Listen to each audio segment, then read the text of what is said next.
भाई कौन? Hello friends, now again good morning all of you.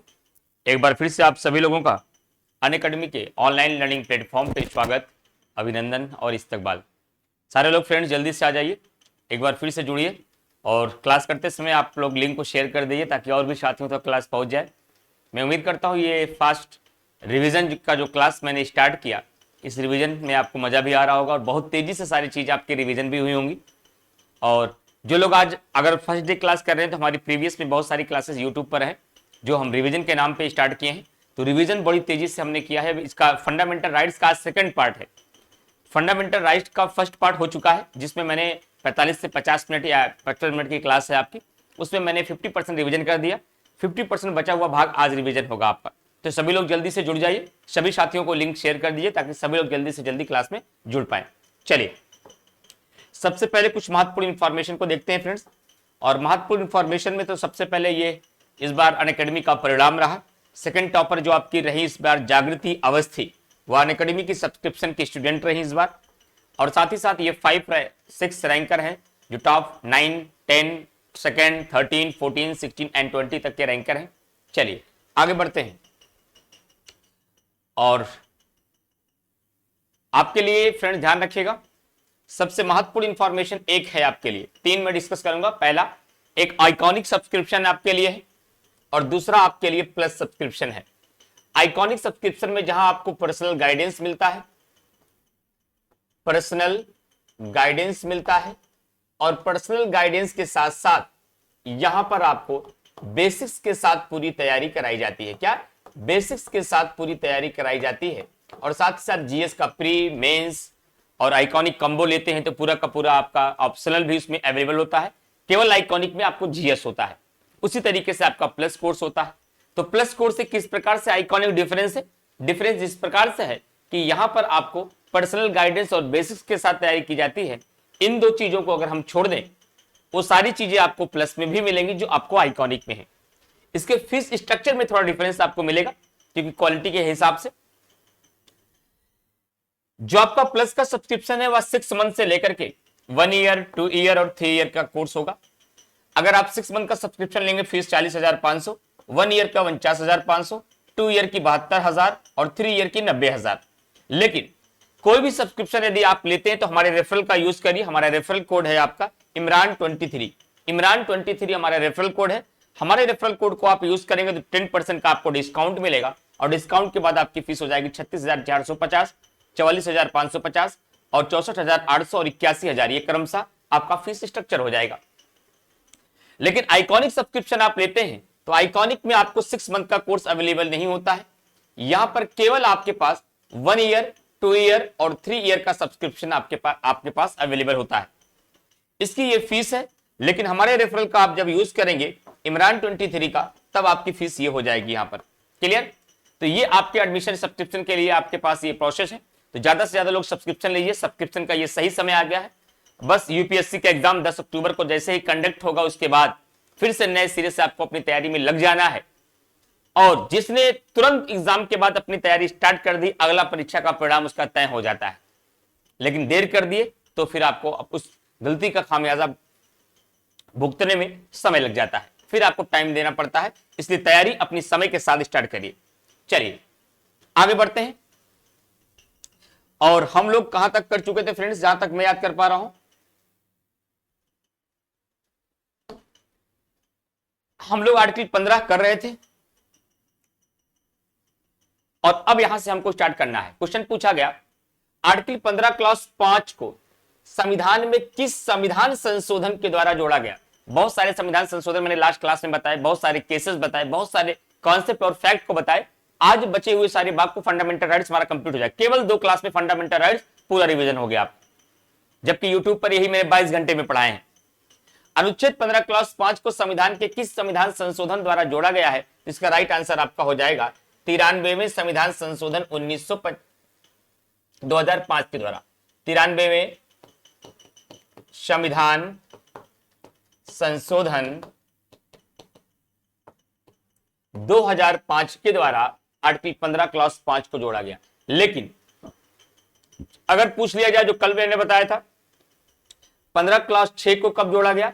तो 15 क्लास 6 को कब जोड़ा गया फ्रेंड, ध्यान रखिएगा, इसे 103वें संविधान संशोधन 2019 के द्वारा जोड़ा गया। लेकिन 15 क्लास 4 पूछ लिया जाए तो 15 क्लास 4 को प्रथम संविधान संशोधन के द्वारा 1951 में जोड़ा गया है। इतनी बातों को याद रखिएगा। और 93वें संविधान द्वारा किसके संबंध में प्रावधान किया गया? तो एकदम क्लियर हो गया, अभी अभी आप देख रहे हैं 93वें संविधान संशोधन 2005 के द्वारा आर्टिकल 15 क्लास 5 को जोड़ा गया, इसलिए इसका संबंध आर्टिकल 15 से होगा। क्लियर? किस वाद में दिए गए निर्णय के बाद संविधान में अनुच्छेद 15 क्लास 5 जोड़ा गया? 15 क्लास 5 को किस केस में निर्णय आया और उस निर्णय के बाद आर्टिकल 15 क्लास 5 को जोड़ा गया? तो ये बड़ा इंपॉर्टेंट होता है। ये पीए इनामदार के मामले में, पीए इनामदार बनाम महाराष्ट्र के मामले में, क्या पीए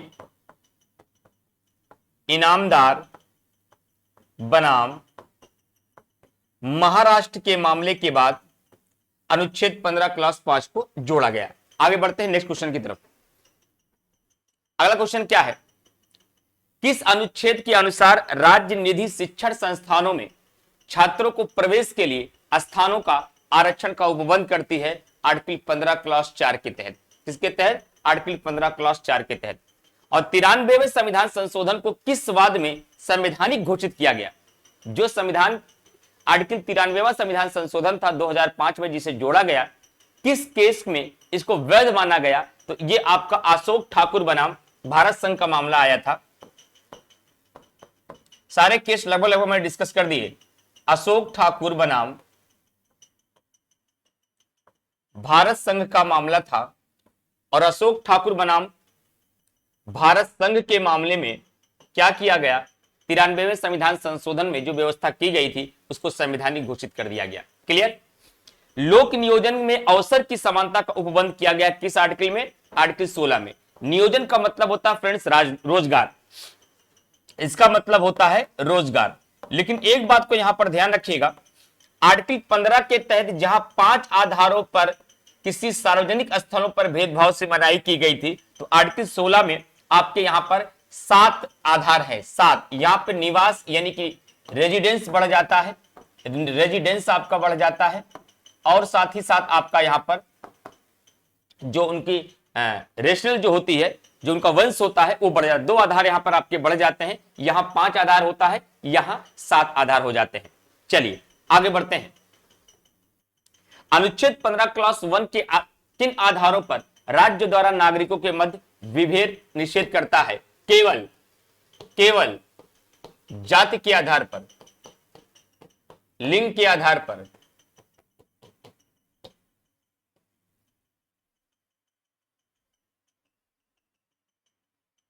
जन्मस्थान के आधार पर, वंशक्रम के आधार पर। जाति, लिंग, जन्मस्थान, वंशक्रम और आप कह सकते हैं धर्म, इस आधार पर यह भेदभाव नहीं कर सकता है, आर्टिकल 15 क्लास 1 में कहता है। और आर्टिकल 15 द्वारा प्रदत्त मूल अधिकार किनको प्राप्त है? तो आपको पता है आर्टिकल 15 के द्वारा जो अधिकार दिया गया है यह केवल भारतीय नागरिकों को प्राप्त है, यह केवल भारतीयों को प्राप्त है या विदेशियों को प्राप्त नहीं है।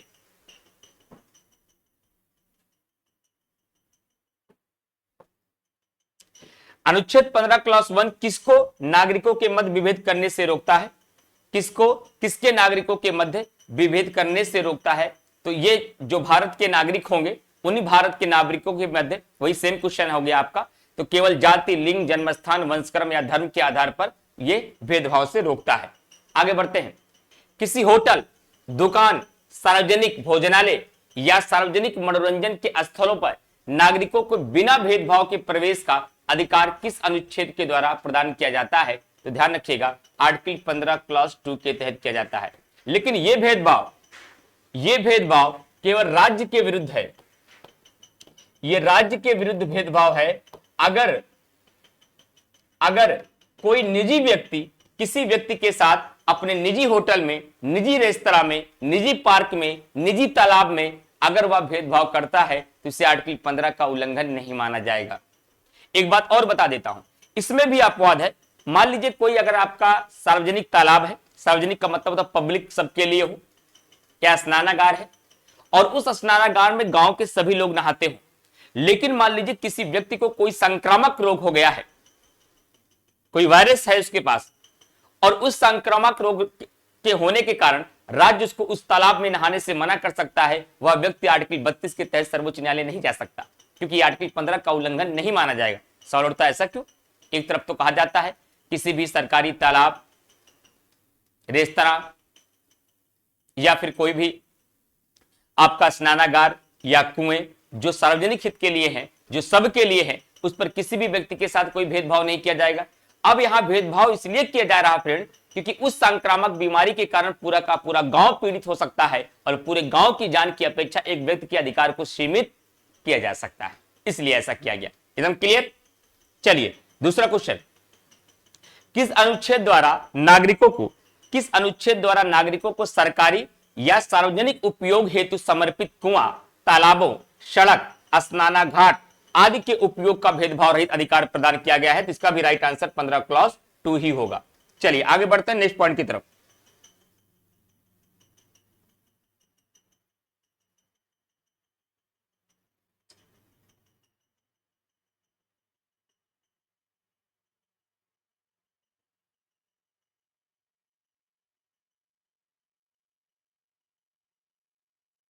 चलिए, सामान्य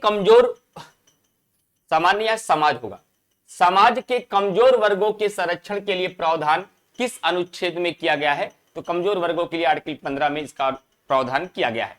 किस अनुच्छेद के तहत राज्य को सामाजिक एवं शैक्षणिक दृष्टि से पिछड़े वर्गों के लिए, किस अनुच्छेद के तहत राज्य को सामाजिक एवं शैक्षिक दृष्टि से पिछड़े वर्गों के लिए विशेष प्रावधान की शक्ति दी गई है? तो आर्टिकल 15 क्लॉज 4 में यह शक्ति दी गई है।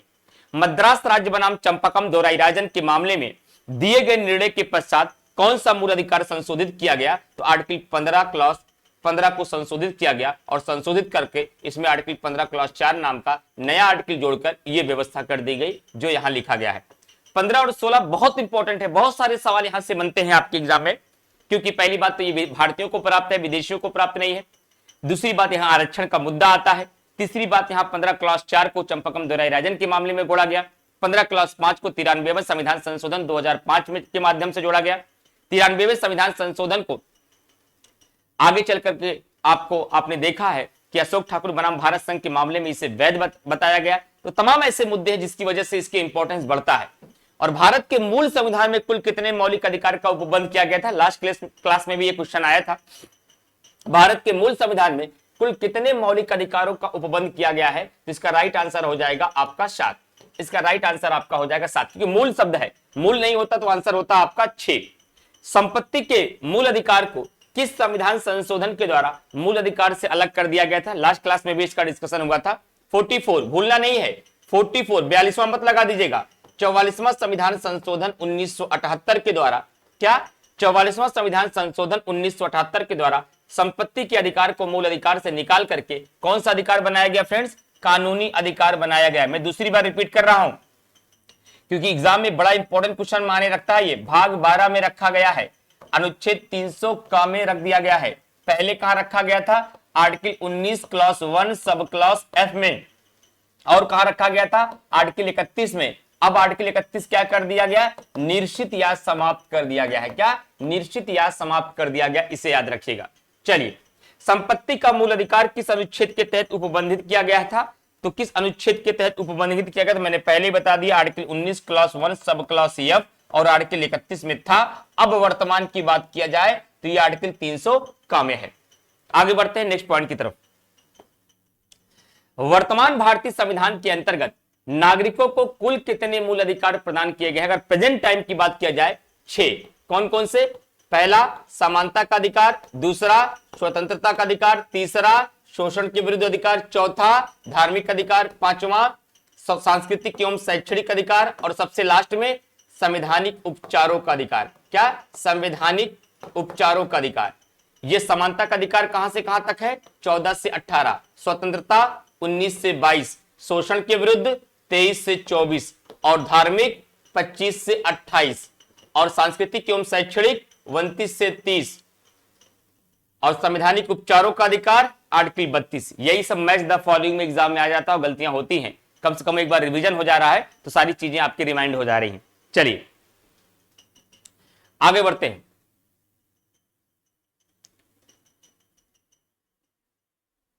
संविधान के किन अनुच्छेदों के अंतर्गत समता के अधिकार का वर्णन किया गया? मैंने पहले ही बता दिया है, 14 से 18। 14 से 18 समता का मतलब राइट टू इक्वलिटी की बात हो रही, समानता के अधिकार, इसे 14 से 18 के बीच इसका उल्लेख किया गया है। विधि के समक्ष समता, विधि के समक्ष समता और विधियों का समान संरक्षण का मूल अधिकार किस अनुच्छेद के तहत प्रदान किया गया है? ये कहां रखा गया भाई? विधि के समक्ष समता और विधियों का समान संरक्षण, ये आर्टिकल 14 में है। ये दोनों पॉइंट है क्योंकि आर्टिकल 14 के दो खंड हैं, 14 क्लास 1 है और 14 क्लास 2 है। और 14 क्लास 1 विधि के समक्ष समानता की बात करता है, इक्वलिटी बिफोर लॉ की बात करता है, जबकि 14 क्लास 2 जो है वह विधियों के समान संरक्षण, इक्वल प्रोटेक्शन ऑफ लॉ की बात करता है। और जो विधि के समक्ष समता है यह हमने ब्रिटेन के संविधान से लिया है, जो प्रोफेसर डाइसी का जो सिद्धांत है विधि का शासन, रूल ऑफ लॉ, उसकी संकल्पना से निकला हुआ यह तत्व है। लेकिन विधियों का समान संरक्षण यह हमने अमेरिका के संविधान से लिया है और विधियों का समान संरक्षण यह एक सकारात्मक अवधारणा है, लेकिन विधि के समक्ष समानता यह आपका एक नकारात्मक अवधारणा है। क्लियर? आगे बढ़ते हैं नेक्स्ट पॉइंट की तरफ। किस अनुच्छेद के तहत अवसर की समानता प्रत्याभूत की गई है? अवसर की समानता तो आर्टिकल 14 ही हो जाएगा।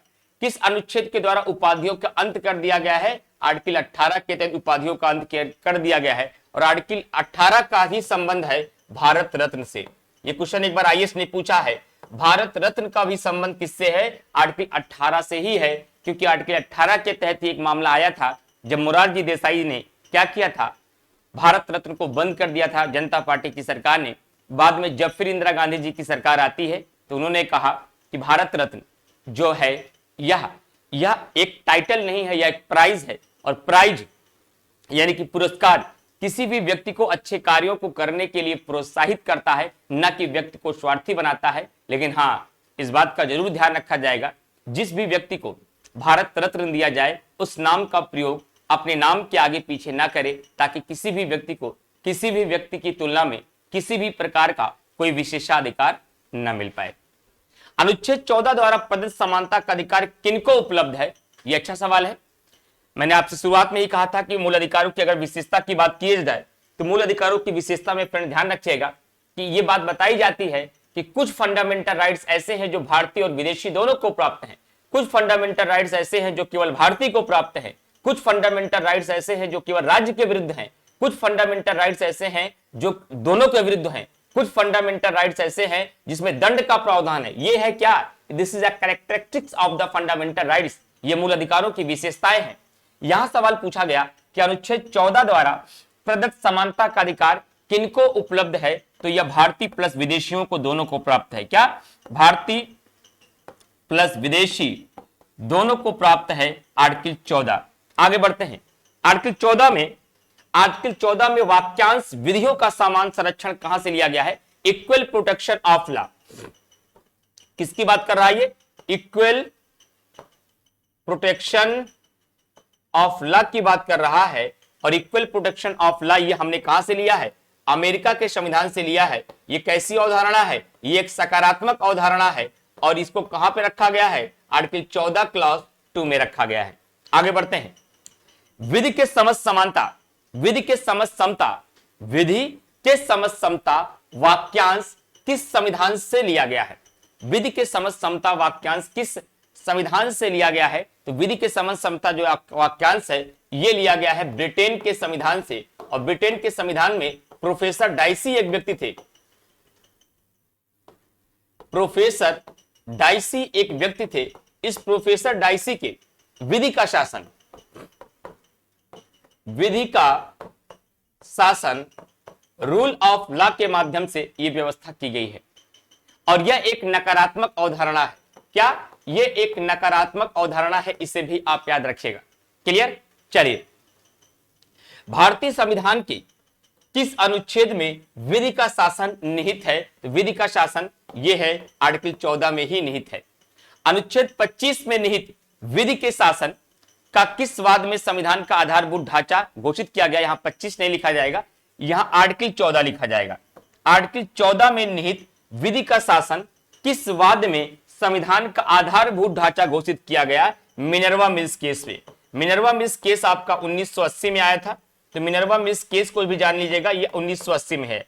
सारे केस जो जो इंपॉर्टेंट है मैं एक बार बता दे रहा हूं, जैसे जो जो एग्जाम में आपसे पूछे जाएंगे, जैसे कि आपका शंकरी प्रसाद केस, जैसे कि आपका गोलकनाथ केस,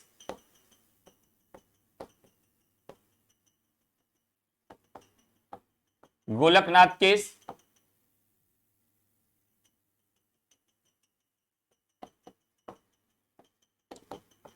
जैसे कि आपका केशवानंद भारती केस, जैसे कि आपका मिनर्वा मिल्स केस। तो कम से कम सबका सन जानते रहिए, या A K. Gopalan case,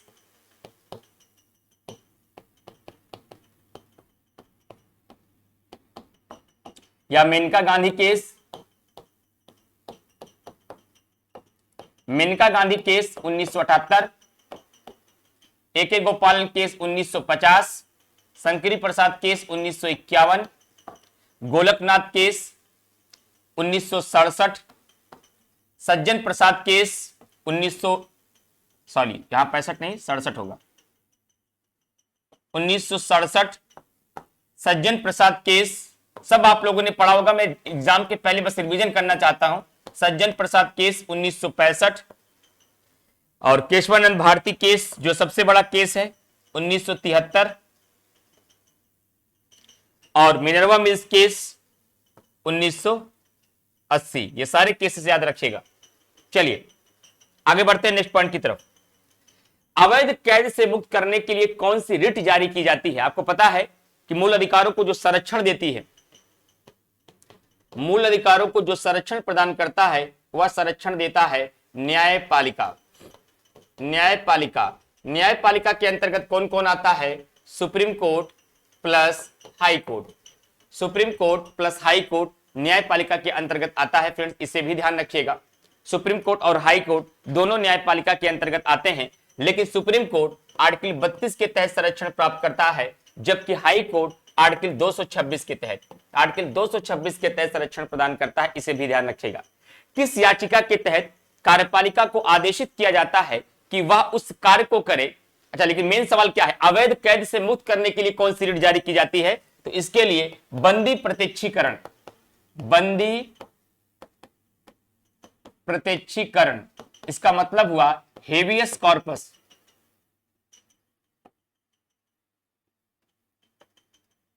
habeas corpus. आगे बढ़ते हैं। किस याचिका के तहत कार्यपालिका को आदेशित किया जाता है? क्या किस याचिका के तहत कार्यपालिका को आदेशित किया जाता है कि वह उस कार्य को करे, कि वह उस कार्य को करे जिसके करने के लिए वह आबद्ध है? इसका राइट आंसर आपका हो जाएगा परमादेश। क्या? इसका राइट आंसर आपका हो जाएगा परमादेश। इसका मतलब होता है मैंडामस। क्या? मैंडामस इसका मतलब होता है, इसे भी याद रखिएगा। और कौन सी रिट अधीनस्थ न्यायालय या अधिकारों के विरुद्ध, कौन सी रिट अधीनस्थ न्यायालय या अधिकारों के विरुद्ध कार्यवाही को रोकने के लिए जारी किया जाता है? इसके लिए आपके लिए क्या हो जाएगा? उत्प्रेषण। उत्प्रेषण, उत्प्रेषण रिट जारी की जाती है। चलिए, अच्छा यहां पर समाप्त करने के लिए, रोकने के लिए किया गया है, तो यहां प्रतिषेध होगा, सॉरी प्रतिषेध यानी कि प्रोहिबिशन।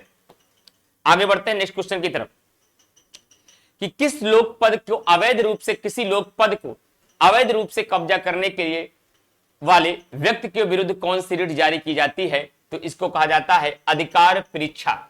अधिकार परीक्षा रिट। अधिकार परीक्षा रिट, जिसे इंग्लिश में कहा जाता है को वारंटो।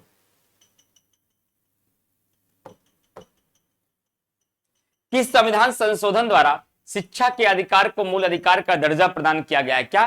किस संविधान संशोधन द्वारा शिक्षा के अधिकार को मूल अधिकार का दर्जा प्रदान किया गया है? तो शिक्षा के अधिकार को मूल अधिकार का दर्जा किया गया है 86वां संविधान संशोधन 2002 के द्वारा। 86वां संविधान संशोधन 2002 के द्वारा। इसमें क्या व्यवस्था किया गया कि 6 से 14 वर्ष के बच्चों को निःशुल्क शिक्षा पाने का अधिकार होगा। किस अनुच्छेद के अंतर्गत 6 वर्ष से 14 वर्ष तक के आयु के बालकों को शिक्षा का मूल अधिकार दिया गया? 21 का में। ये 21 का हमारे मूल संविधान में नहीं था, इसी 86वें संविधान संशोधन के द्वारा हमारे संविधान में आर्टिकल 21 का को जोड़ा गया। आगे बढ़ते हैं। अनुच्छेद 21 का के अंतर्गत किस आयु वर्ग के बालकों को निःशुल्क एवं अनिवार्य शिक्षा का मूल अधिकार प्रदान किया गया? निःशुल्क एवं अनिवार्य शिक्षा का मूल अधिकार प्रदान किया गया। तो यहां क्या पूछा गया है? 14 वर्ष तक के आयु के बच्चों को, मतलब कि 6 से 14 वर्ष की आयु को बच्चों को यहां पे किया गया। ये अक्सर ड्यूरेशन पूछ लिया जाता, टाइम पीरियड। और किस अनुच्छेद की, अच्छा पूरा मामला बता दूं, उसको ध्यान रखिएगा। 86वें संविधान संशोधन 2002 के मामला 3 मामला है। 86वां संविधान संशोधन 2002 के माध्यम से 3 मामले हैं। पहला आर्टिकल 45, आर्टिकल 21 का और 11वां मूल कर्तव्य, और 11वां मूल कर्तव्य। 86वां संविधान संशोधन 2002 के तहत क्या हुआ था? पहले आर्टिकल 45 में 6 से 14 वर्ष के बच्चों को शिक्षा प्राप्त देना सरकार की जिम्मेदारी सौंपी गई थी। लेकिन जब 1990 के दशक के बाद साक्षरता की दर लगातार नीचे गिरती जा रही थी, तो उस समय क्या किया गया? साक्षरता की दर जब लगातार नीचे गिर रही थी, तब यह व्यवस्था की गई कि यह शिक्षा का अधिकार मूल अधिकार होना चाहिए, फंडामेंटल राइट्स होना चाहिए। और इसके तहत 6 से 14 वर्ष के बच्चों को शिक्षा का अधिकार, फंडामेंटल राइट्स घोषित किया गया 86वें संविधान संशोधन के द्वारा। और इसके लिए नया आर्टिकल 21 का को जोड़ा गया। और इसी 86वें संविधान संशोधन के माध्यम से जो आर्टिकल 45 पहले लिखा था, उसको ट्रांसफर करके 21 का में भेज दिया गया और ये खाली हो गया। और यहां पे लिख दिया गया कि सरकार की जिम्मेदारी केवल इतना होगी, वह 0 से 6 वर्ष के बच्चों के पालन पोषण और शिक्षा की व्यवस्था कराए। और इसी के तहत हमारे संविधान में जो 42वां संविधान संशोधन के द्वारा फंडामेंटल ड्यूटी को जोड़ा गया था, उसमें पहले 10 मूल कर्तव्य थे और एक 11वां मूल कर्तव्य जोड़ा गया कि प्रत्येक माँ बाप का या प्रत्येक अभिभावक या गार्जियन का यह दायित्व होगा कि अपने 6 वर्ष से 14 वर्ष के बच्चों के लिए उचित शिक्षा की व्यवस्था मुहैया कराएं। क्या? उचित शिक्षा की व्यवस्था मुहैया कराएं, यह व्यवस्था की गई। क्लियर? तो इसे भी आप लोग ध्यान रखिएगा। आगे बढ़ते हैं। किन अनुच्छेदों के तहत संस्कृति एवं शिक्षा संबंधी, अच्छा एक क्वेश्चन और है, इसको भी ध्यान रखिए।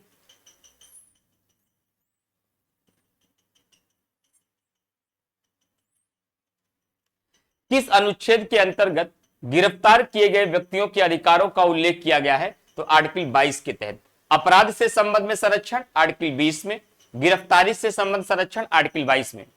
और किन अनुच्छेदों के तहत संस्कृति एवं शिक्षा संबंधी मूल अधिकार को उपबंधित किया गया? क्या?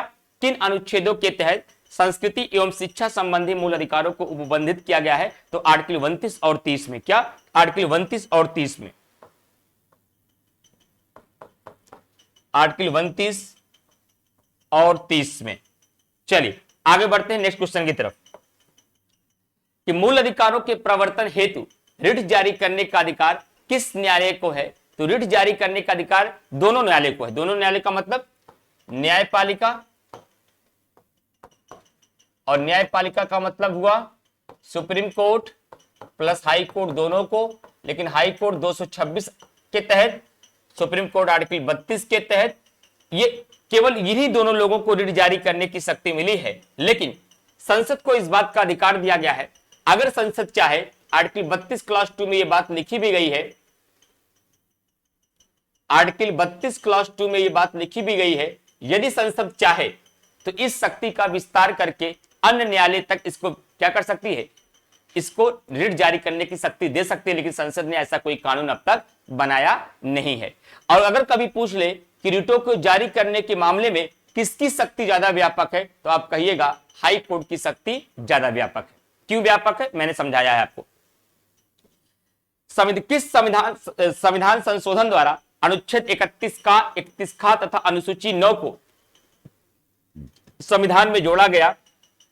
तो प्रथम संविधान संशोधन 1951 के द्वारा, प्रथम संविधान संशोधन 1951 के द्वारा। आगे बढ़ते हैं। वर्तमान में 9वीं अनुसूची के तहत, वर्तमान में अनुसूची 9 के तहत संरक्षित अधिनियमों की कुल संख्या कितनी है? यह फैक्चुअल इंफॉर्मेशन है, कभी कभी पूछ लेता है एग्जाम में। 284 प्रविष्टियां हैं।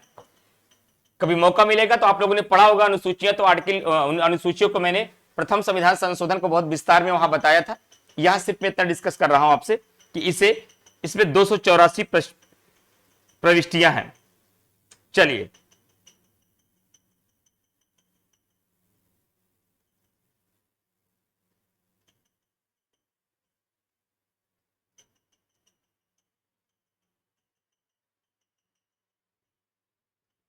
आगे बढ़ते हैं नेक्स्ट पॉइंट की तरफ। अनुच्छेद 31 गा किस संविधान संशोधन के द्वारा स्थापित किया गया? तो 24वां संविधान संशोधन, 24वां संविधान संशोधन 1971 के द्वारा, 24वां संविधान संशोधन 1971 के द्वारा।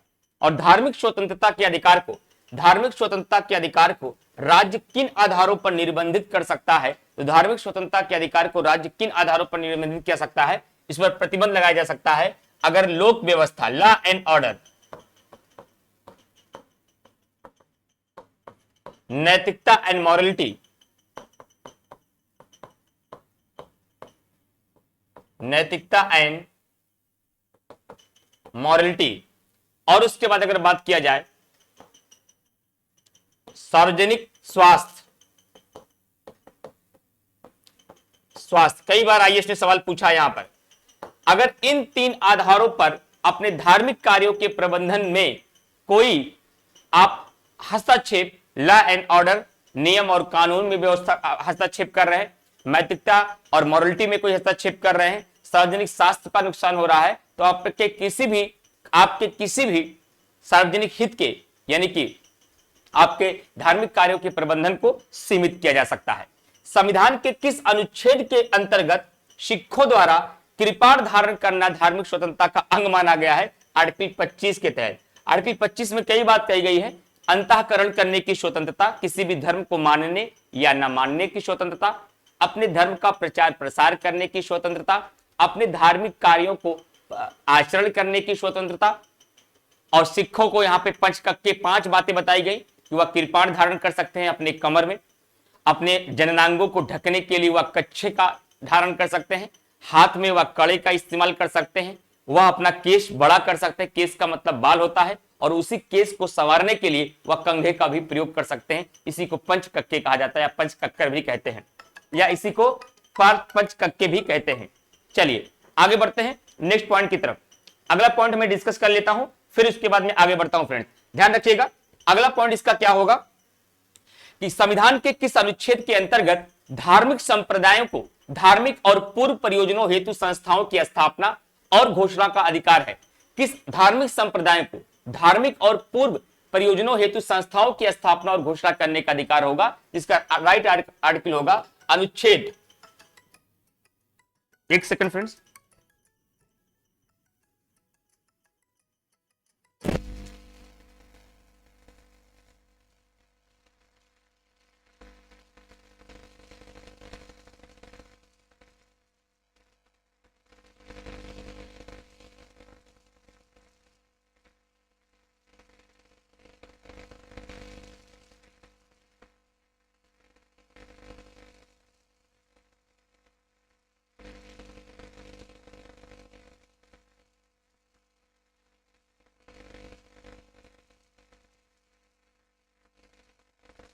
चलिए आगे बढ़ते हैं फ्रेंड्स नेक्स्ट पॉइंट की तरफ। संविधान के किस अनुच्छेद के अंतर्गत धार्मिक संप्रदायों को धार्मिक और पूर्व परियोजनाओं हेतु संस्थाओं की स्थापना और घोषणा करने का अधिकार है? इसका राइट आंसर आपका हो जाएगा आर्टिकल 26। संविधान के तहत किस आयु के कम के बालकों को किसी फैक्ट्री अथवा खदान में नियोजन का निषेध किया गया है? एक अधिकार आपका है शोषण के विरुद्ध अधिकार, और शोषण के विरुद्ध अधिकार में आर्टिकल 24 है। आर्टिकल 24 क्या कहता है किसी भी खतरनाक कारखाने, फैक्ट्री में या किसी भी खतरनाक रोजगार में किसी भी 14 वर्ष तक के बच्चों को नहीं लगाया जाएगा। इसका राइट आंसर संबंध हो जाएगा आर्टिकल 24 के संबंध में। क्या आर्टिकल 24 में ये बात कही गई है। और कितने वर्ष से कम आयु के बच्चे के? 14 वर्ष से कम आयु तक के बच्चों के लिए। किन अनुच्छेदों के तहत धार्मिक स्वतंत्रता धार्मिक स्वतंत्रता का अधिकार प्रावधानित किया गया है? धार्मिक स्वतंत्रता की बात किया जाए, इसके लिए 3 उल्लेख आर्टिकल बताए गए हैं। अनुच्छेद 3 क्या 4, 25, 26, 27, 28।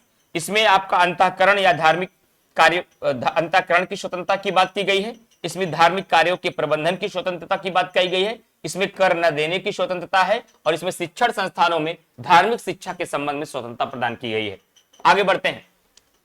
भारतीय संविधान की प्रस्तावना में पंथ निरपेक्ष शब्द को किस संविधान संशोधन के द्वारा जोड़ा गया? इसका राइट आंसर हो जाएगा 42वां संविधान संशोधन। 42वां संविधान संशोधन 1976 के माध्यम से प्रस्तावना में पंथ निरपेक्षता ही नहीं बल्कि समाजवाद, पंथ निरपेक्ष और अखंडता 3 शब्द जोड़े गए। समाजवाद, पंथ निरपेक्ष और अखंडता, इन शब्दों को जोड़ा गया है। पंथ निरपेक्ष से क्या तात्पर्य है? ऐसा राज्य जिसका अपना कोई राजकीय धर्म नहीं होता, ऐसा राज्य जिसका अपना कोई राजकीय धर्म नहीं होता, ऐसे राज्य को पंथ निरपेक्ष राज्य कहा जाता है। क्लियर? संविधान के किस अनुच्छेद के तहत व्यक्ति को अंतःकरण की स्वतंत्रता प्रत्याभूत की गई है? अंतःकरण का मतलब होता है किसी धर्म को मानने या न मानने की स्वतंत्रता। किसी धर्म को मानने या न मानने की स्वतंत्रता। चलिए आगे बढ़ते हैं नेक्स्ट पॉइंट की तरफ। निवारक निरोध के अधीन निरुद्ध व्यक्ति को सलाहकार बोर्ड की राय के बिना अधिकतम कितनी अवधि तक निरुद्ध किया जा सकता है, यानी कि गिरफ्तार किया जा सकता है? 3 माह तक। कई बार पूछा गया सवाल है। अधिकतम 3 माह तक उसे गिरफ्तार किया जा सकता है। और निवारक निरोध विषय संविधान की किस सूची के अंतर्गत शामिल है? तो इसे समवर्ती सूची में रखा गया है। कहां रखा गया है? इसे समवर्ती सूची में रखा गया है। और समवर्ती सूची का मतलब हुआ कॉन्करेंट लिस्ट, जिस पर केंद्र और राज्य दोनों को कानून बनाने का अधिकार होता है। लेकिन केंद्र और राज्य अगर किसी समवर्ती सूची के विषयों पर दोनों कानून बना देते हैं और दोनों के कानून बनाने के बाद अगर आपस में कोई मतभेद हो जाता है तो इस मतभेद के तहत में संसद के द्वारा बनाया गया कानून ज्यादा प्रभावी होगा। एकदम क्लियर?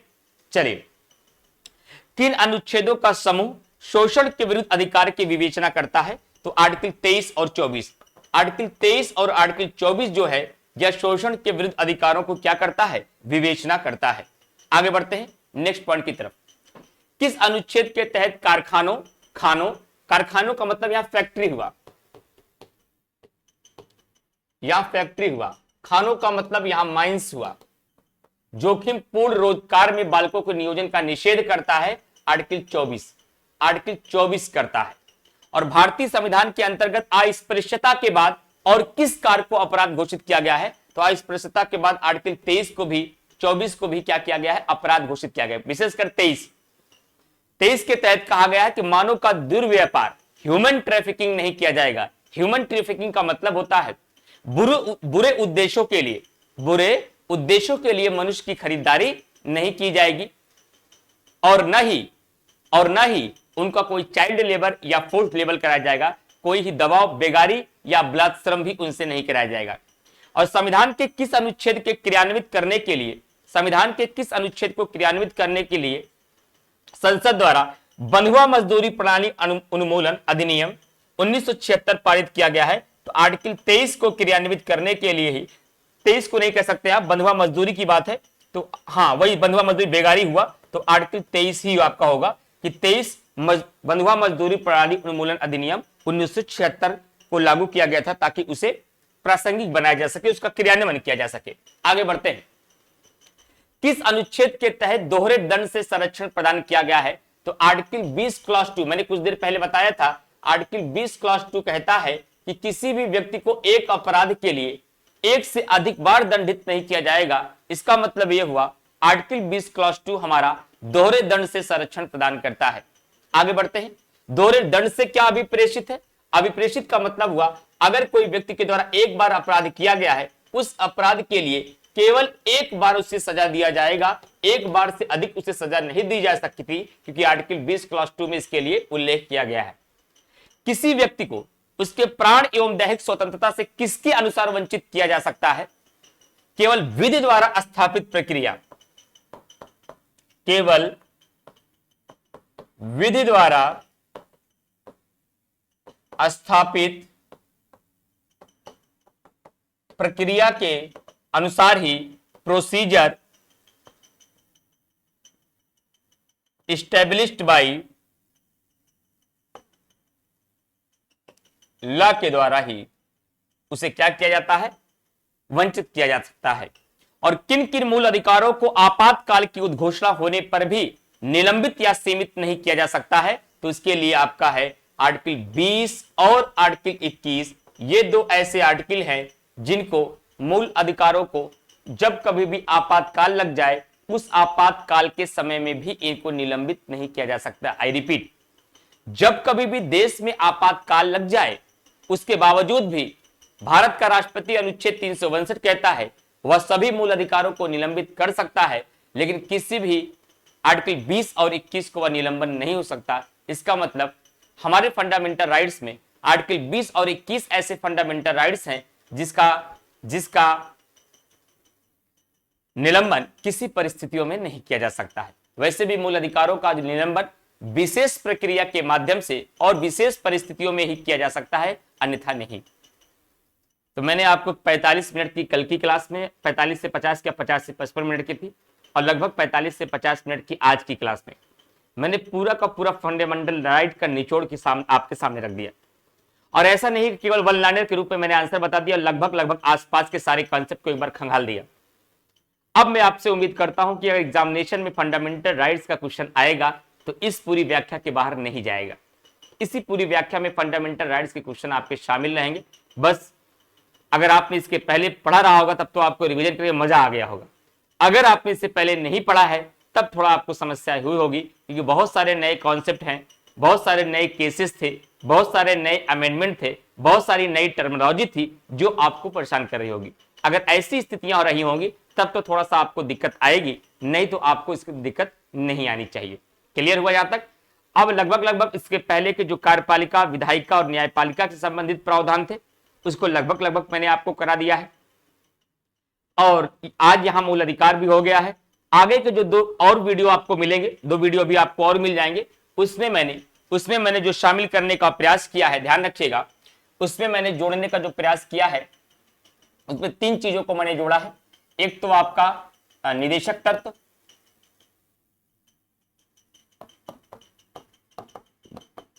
निदेशक तत्व का रिवीजन होगा, फंडामेंटल ड्यूटीज का रिवीजन होगा, राज्यों के पुनर्गठन का रिवीजन होगा, और संविधान सभा का गठन का रिवीजन होगा। संविधान सभा का गठन का रिवीजन होगा। ये 4 चैप्टर आगामी 2 वीडियो में आपको और मिल जाएंगे। एक में निदेशक तत्व फंडामेंटल ड्यूटीज होगा, एक में राज्यों का पुनर्गठन और संविधान सभा का गठन होगा, और कार्यपालिका, विधायिका, न्यायपालिका का लगभग आपको हो चुका था। उसके अलावा मैंने अनुसूचियों और भाग का भी रिवीजन कर दिया था। तो लगभग एक सप्ताह के भीतर मैंने कि 5 से 6 दिन में लगभग 80 से 90% पॉलिटी का रिवीजन करने का प्रयास किया गया है, ताकि एग्जामिनेशन में आप बेहतर से बेहतर परफॉर्मेंस कर पाए और वहां पर आपको किसी भी प्रकार की कोई दिक्कत न होने पाए। उम्मीद करते हैं संक्षिप्त किया गया, शॉर्ट में किया गया, लेकिन रिवीजन के लिए एक कारगर क्लास साबित हो सकती है आपके एग्जाम के लिए। मैं उम्मीद करता हूं कि आप एग्जामिनेशन में बेहतर करके आए पॉलिटी में, और पॉलिटी में कोई समस्या ना आए। एग्जाम देकर एक बार आइए, फिर प्री कम मेंस की पूरी तैयारी विस्तार के साथ हम लोग करेंगे। Thank you to all of you. जितने भी लोग चैनल पे नए आए हैं, चैनल को लाइक करिए, सबसे पहले सब्सक्राइब करिए, बेल आइकॉन की बटन को प्रेस करिए, ताकि आने वाली सभी खबरें सबसे पहले पहुंचे आप तक। और जो भी आपका व्हाट्सएप ग्रुप है, टेलीग्राम ग्रुप है, सभी जगह ये क्लास पहुंचाने का प्रयास करें, ताकि हिंदुस्तान के सभी बच्चे अपनी तैयारी में एक फास्ट ट्रैक रिवीजन के रूप में यहां पर फंडामेंटल राइट्स के पूरे प्रावधानों को रिवाइज कर पाए। Thank you to all of you.